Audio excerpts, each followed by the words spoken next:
ಹಿಂದೂಗಳಲ್ಲಿರುವಂತ social evils ಯಾವುದು? Child marriage. Baba ಸಾಹೇಬರು ಕೇಳ್ತಾರೆ, ಚೈಲ್ಡ್ ಮ್ಯಾರೇಜ್ ಹಿಂದೂಗಳಲ್ಲಿ ಪ್ರಾಬ್ಲಮ್ ಇದೆ, ಮುಸಲ್ಮಾನರಲ್ಲಿ ಇಲ್ವಾ? ಅವ್ರು ಹೇಳ್ತಾರೆ ಮುಸಲ್ಮಾನರಲ್ಲಿ ಇನ್ನೂ ಭಯಾನಕವಾಗಿದೆ. ಅವ್ರು ಮುಂದುವರೆದು ಹೇಳ್ತಾರೆ, ಅವರೊಂದು ಡಾಟಾ ಕೋಟ್ ಮಾಡ್ತಾರೆ. ನಾನು ನಿಮ್ಗೆ ಡಾಟಾನ ಬಾಬಾ ಸಾಹೇಬರು ಕೋಟ್ ಮಾಡಿರುವಂತ ಪುಸ್ತಕಗಳಿಂದಲೇ ತೆಗೆದುಕೊಂಡು ಹೇಳ್ತೀನಿ.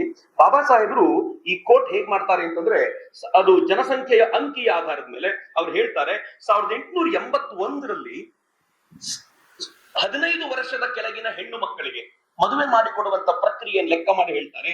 15 ವರ್ಷಕ್ಕಿಂತ ಕೆಳಗಿನ ಹೆಣ್ಣು ಮಕ್ಕಳಿಗೆ 1000 ಹೆಣ್ಣು ಮಕ್ಕಳಿಗೆ ಹಿಂದೂಗಳಲ್ಲಿ 208 ಜನ ಅಂಡರ್ 15 ಮ್ಯಾರೇಜ್ ಆಗ್ಬಿಟ್ರೆ, ಮುಸಲ್ಮಾನಲ್ಲಿ 153 ಜನ ಮದುವೆ ಆಗ್ತಿದ್ರು 1881 ನಲ್ಲಿ. 1931 ವೇಳೆಗೆ ಅವ್ರು ಹೇಳ್ತಾರೆ, ಹಿಂದೂಗಳಲ್ಲಿ 208 ಇದ್ದಿದ್ದು 190 ಇಳಿತು, ಆದ್ರೆ ಮುಸಲ್ಮಾನರಲ್ಲಿ 150 ಇದ್ದಿದ್ದು 186 ಆಯ್ತು ಅಂತ ಜಾಸ್ತಿ ಆಯ್ತು. ಹಿಂದೂಗಳಲ್ಲಿ ಕಾಲಕ್ರಮದಲ್ಲಿ ಡೌನ್ ಆಗ್ತಾ ಬಂತು. ಇವತ್ತಂತೂ ಹೇಗಿದೆ, ನಾನು ಪೂರ್ತಿ ಇಲ್ಲವಾಗಿದೆ ಅಂತ ಹೇಳಲ್ಲ, ಹಳ್ಳಿಗಳಲ್ಲಿ ಇವತ್ತಿಗೂ ಇದೆ. ನಾನು ಬಳ್ಳಾರಿಗೆ ಒಬ್ಬ DC ಅವ್ರ ಹತ್ರ ಮಾತನಾಡ್ಲಿಕ್ಕೆ ಹೋದಾಗ ಅವ್ರು ಹೇಳಿದ್ರು, ಸರ್ ಯುವ ಬ್ರಿಗೇಡ್ನಿಂದ ನಿಮ್ಗೆ ಎಲ್ಲ ಕೆಲಸ ಬಿಟ್ಟು ನಮ್ ಬಳ್ಳಾರಿಗೆ ಸ್ವಲ್ಪ ಬಂದು ಚಿಕ್ಕ ಮಕ್ಕಳನ್ನು ಮದುವೆ ಮಾಡ್ಕೊಟ್ಬಿಡ್ತಾರೆ, ಅದ್ರ ವಿರುದ್ಧ ಸ್ವಲ್ಪ ನಮಗೊಂದು ಮಾಹಿತಿ ಕೊಡ್ಲಿಕ್ಕೆ ನಿಮ್ ತರುಣರನ್ನ ಟ್ರೈನ್ ಮಾಡಿ ಅಂತ. ಈಗಲೂ ಇದೆ, ನಾನು ಒಪ್ಕೊಳ್ತೀನಿ. ಆದ್ರೆ ಪ್ರಾಬ್ಲಮ್ ಇರೋದು